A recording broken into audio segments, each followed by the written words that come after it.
له ولا ند له ولا مثل له ونشهد أن سيدنا وسندنا وحبيبنا وحبيب ربنا وحبيب ربنا وطبيبنا وطبيب قلوبنا ومولانا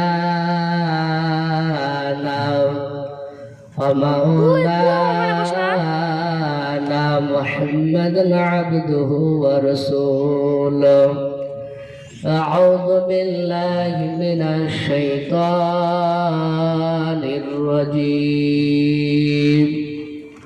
بسم الله الرحمن الرحيم.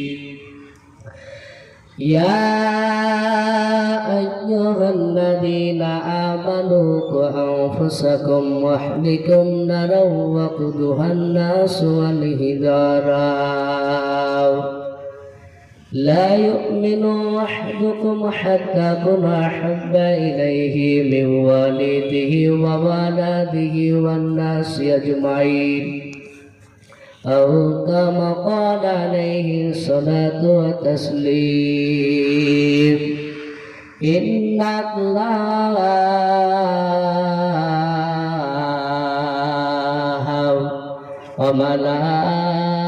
وملائكته يصلون على النبي يا أيها الذين آمنوا صلوا عليه وسلموا تسليما. কে আসলো বলে এই পৃথিবী হলো উজালা,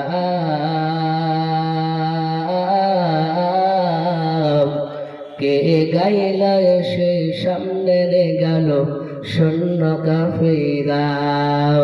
কে আসলো বলে এই পৃথিবী হলো উজালা,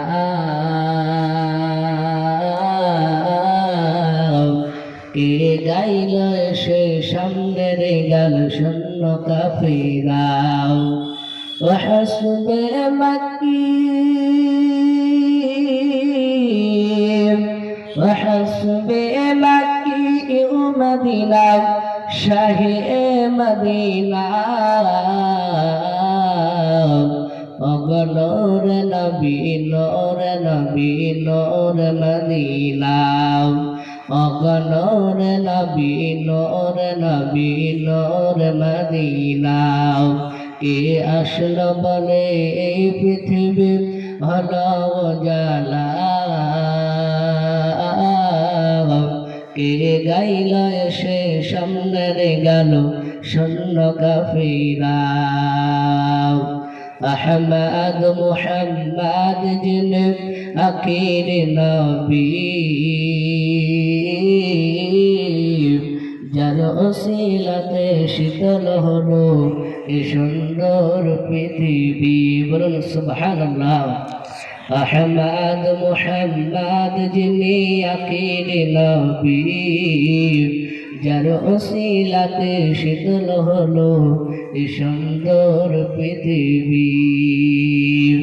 যার মায়াবী চেহারা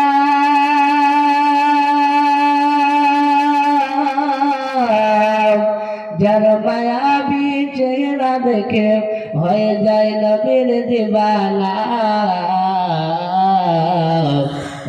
নূর নবী নূর নবী নূর মদিনা, নূর নবী নূর নবী নূর মদিনা।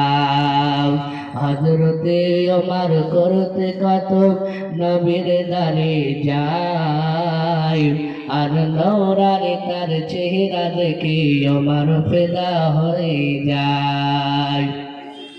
আলহামদুলিল্লাহ।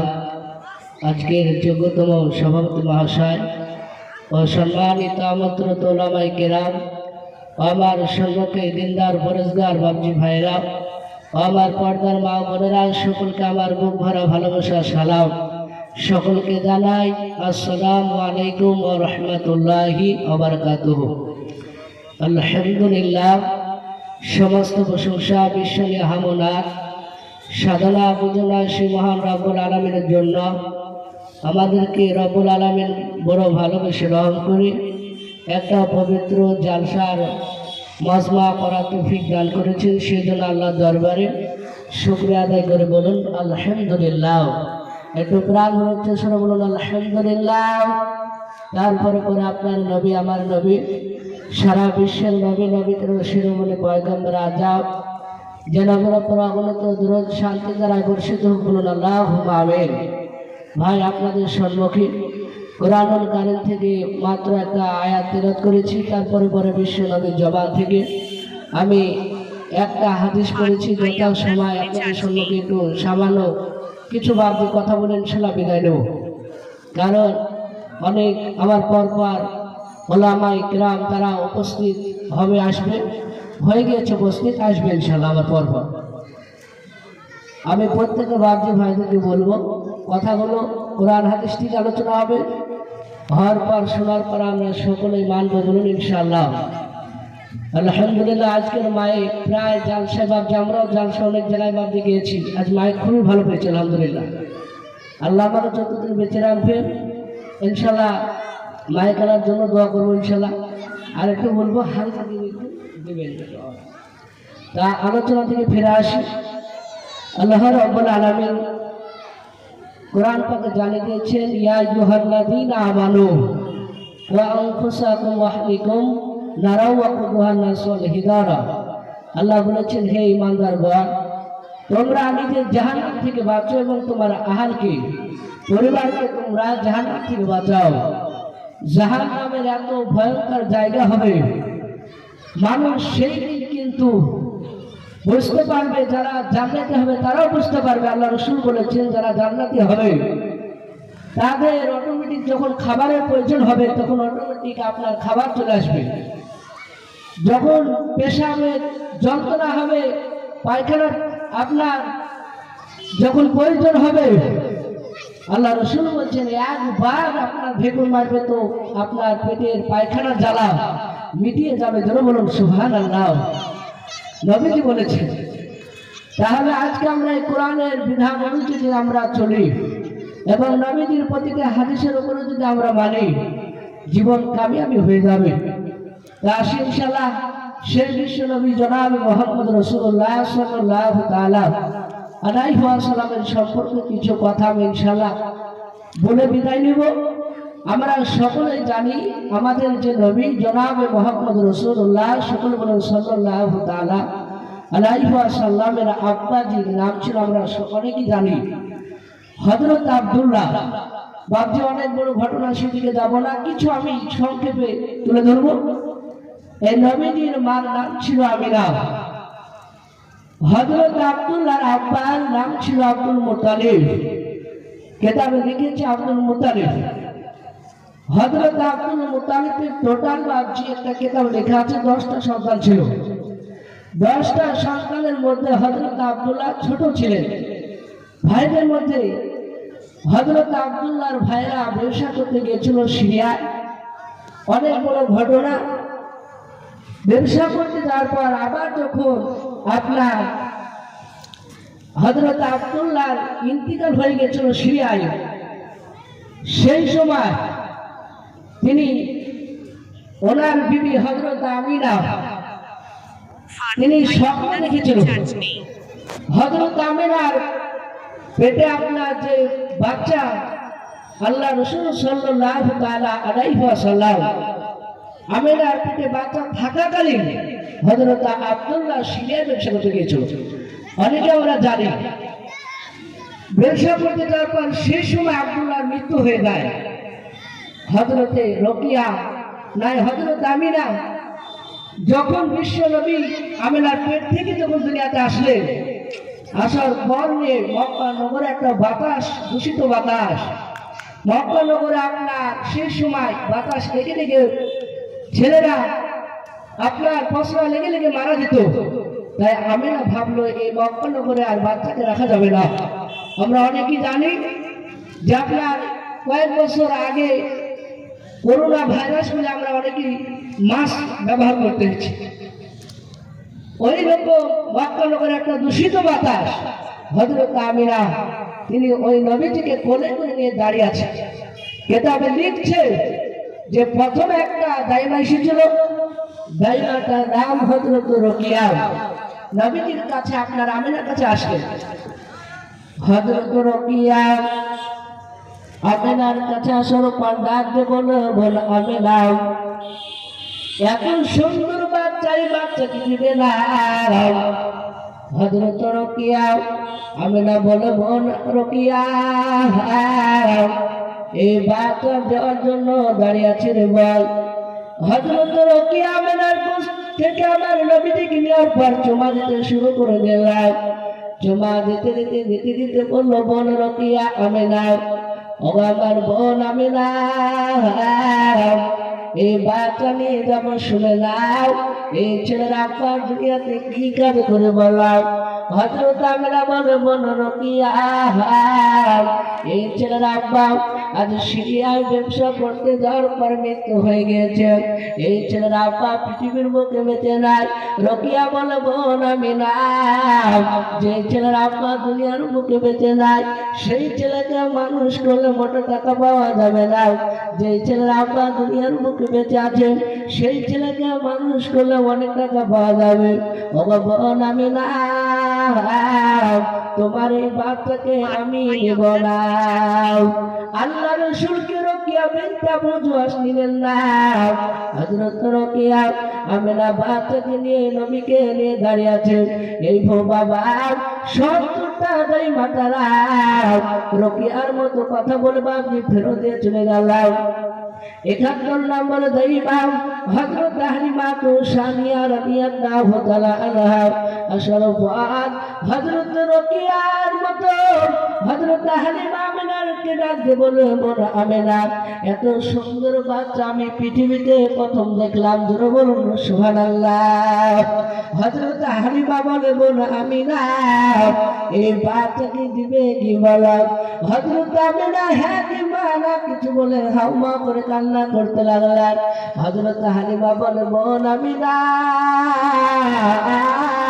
আমি তো তোমাকে আঘাত দিয়ে কথা বলে নাই, শুধু বলেছি বাচ্চাকে দিবে না। তুমি হ্যাঁ কিংবা না কিছু না বলে কেন কান্না করে করছো বলো। হযরত আমিনা বলে, বোন হালিমা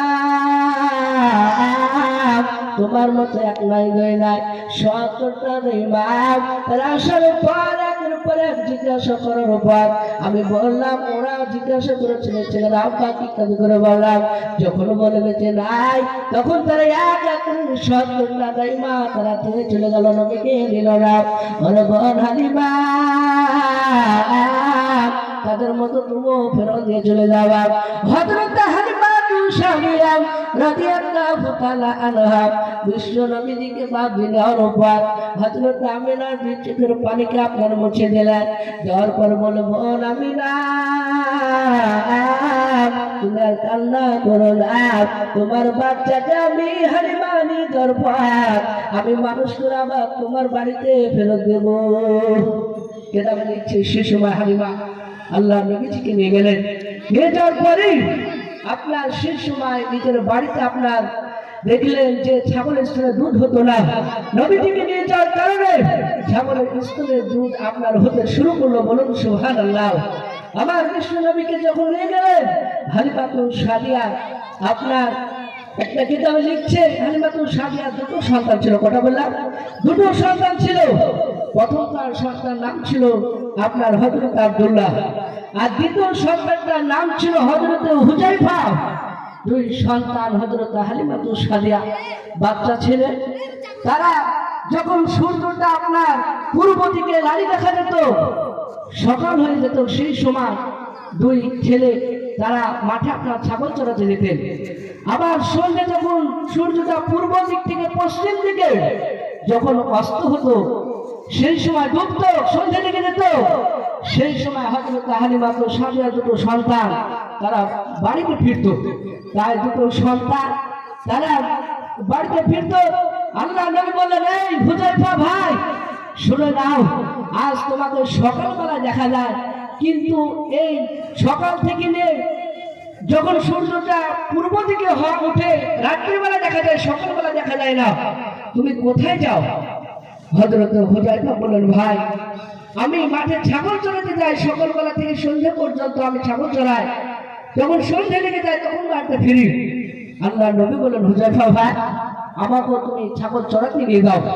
কেতাবে লিখছে হযরত হালিমাতুল সাদিয়া দুটো সন্তান বলল, না ভাই মুহাম্মদ, সকলে বলল সাল্লাল্লাহু তাআলা আলাইহি ওয়াসাল্লাম, ওগো ভাই তুমি তোমাকে যেতে দিবে না, তোমাকে মা আমার হালিমা যেতে দিবে না। তাই বললো, হ্যাঁ। হযরত হালিমাতুল সাদিয়া দুটো সন্তান বলল, না ওগো আমার শুনে নাও ভাই মুহাম্মদ, আমার পাড়ার ছেলেদেরকে সকলে একসঙ্গে হওয়ার পর আমার মা আমিনার কাছে নয় হালিমার কাছে যাওয়ার অনুমতি নিয়ে যাবো। সকল ছেলেরা পাড়ার ছেলেরা তারা সকলে আর হালিমাতুল সাদিয়ার দুটো সন্তান। জুতা পায়ে উঠবে না, জুতা পায়ে উঠবে না, যাও নিচে সাইডে জুতা রাখো, সাইডে জুতা রাখো, মানুষ বসবে, ওর পরে এসে মানুষ বসবে তো, জুতা সাইডে রাখো, যাও সোনারা জুতা সাইডে রাখো। হযরতে হুযায়ফা রাদিয়াল্লাহু পাড়ার ছেলেরা সকলেই বাড়িতে হযরতে আমিনার কাছে নয় হালিমার বাড়িতে আপনার প্রবেশ করলাম। ডাকতে বলল, হালিমা এই বাচ্চাকে আমরা মাঠে নিয়ে যাব, নবীকে যাওয়ার অনুমতি দিয়ে দাও। হযরত হালিমা বলল, বোন শুনে না, ওগো আমার ছেলেরা, আমার নবীকে তোমরা নিয়ে যাও। হযরতের পাড়ার ছেলেরা বলল, মা কেন আমরা নিয়ে যাব না? নিয়ে গেলে হয়তো ওই মাঠের হয়তো বাতাসকে ছেড়ে সুস্থ থাকবে। ওগো মা হালিমা তুমি যাওয়ার অনুমতি দিয়ে দাও। হযরত হালিমা তো সাদিয়া ডাকতে বলল, বাবা আমার নবীজিকে তুমি যদি নিয়ে যাও, শুনে না আমার ছেলে হয়তো ভোগ পাকে, হয়তো রৌদ্র লাগবে। পাড়ার ছেলেরা বলল, মা শুনে নাও, তোমার নবীজিকে যদি খেতে পাই, শুনে নাও আমরা ওদের দুধ দহন করে আল্লাহ নবীজিকে আমরা পার করাবো। হযরত হালিমা বলে, ওগো আমার ছেলেরা, তোমরা নবীজিকে নিয়ে যাও, হয়তো রৌদ্র লাগবে বাবা। পাড়ার ছেলেরা বলল, মা নবীজিকে যদি রৌদ্র লাগে, শুনে নাও তাহলে আমরা খুরমা পাতের দাগ পরিধান করাবো, আমরা নবীজিকে ছাতার আকার করে আমরা তাকে রৌদ্র লাগতে দেব না। হযরত হালিমা সাদিয়া ডাক বলল, আমার ছেলেরা তোমাদেরকে অনুমতি দিলাম, শুনে নাও আমার ছেলে মুহাম্মদকে তোমরা দেখভাল করবে, সঠিকভাবে দেখভাল করবে। নবীকে মাঠে নিয়ে চলে গেলেন। যাওয়ার পরই কেতাবে লিখছে আপনার মাঠে নিয়ে যাওয়ার পর পাড়ার ছেলেরা তারা সকলে খেলাধুলার প্রতিযোগিতার নাম দিলেন, নবী আমার খেলায় নাম দিলেন না।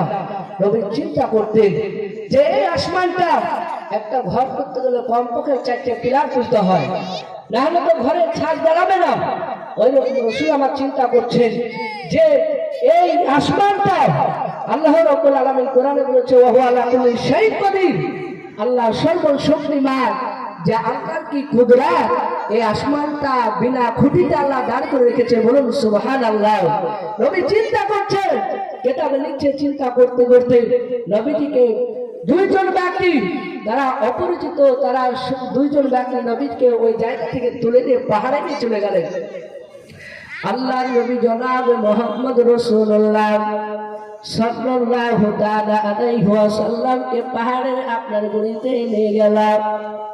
আল্লাহর নবীজিকে নিয়ে চলপান দুইজন অপরিচিত বাবা ব্যক্তি, তারা নবীজির আপনার শরীর থেকে জামাটা খুলে ফেললাম।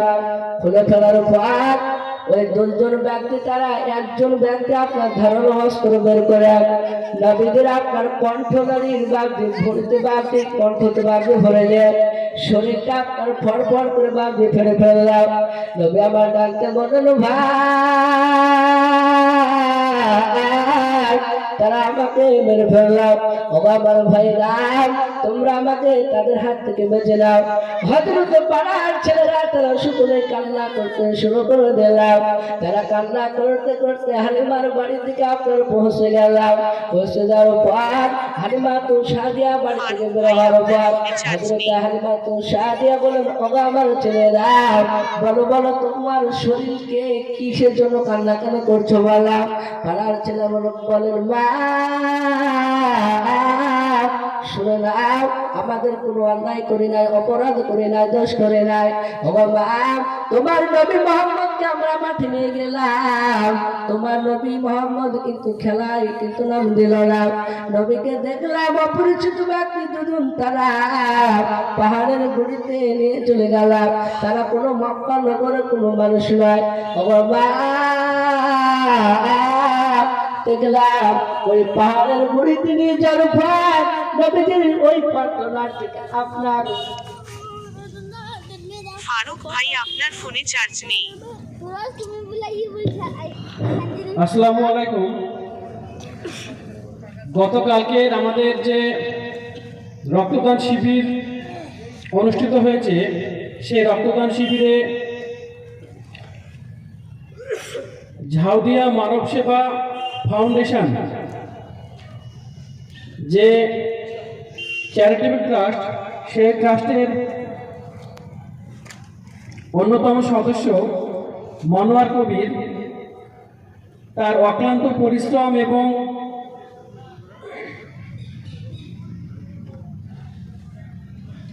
যে সীমাহীন মানবিকতা বোধের পরিচয় দিয়েছে। অনেক ডোনার সে আমাদের রক্তদান শিবিরে নিয়ে এসেছে। তাই আমরা ঝাউদিয়া মধ্যপাড়া যুব জালসা কমিটির পক্ষ থেকে তার প্রতি কৃতজ্ঞ।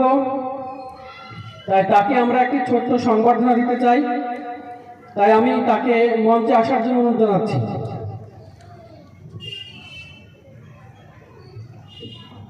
আমি বলছিলাম, সেই নবীকে আপনার পাড়ার ছেলেরা তার হাতে সংবর্ধনা তুলে দিচ্ছেন আমাদের ঝাউদিয়া মধ্যপাড়া যুব জালসা কমিটির সভাপতি ফারুক হোসেন।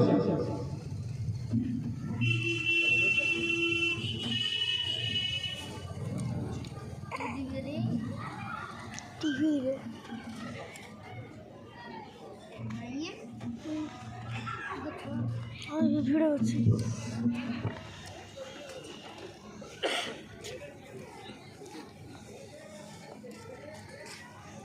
কি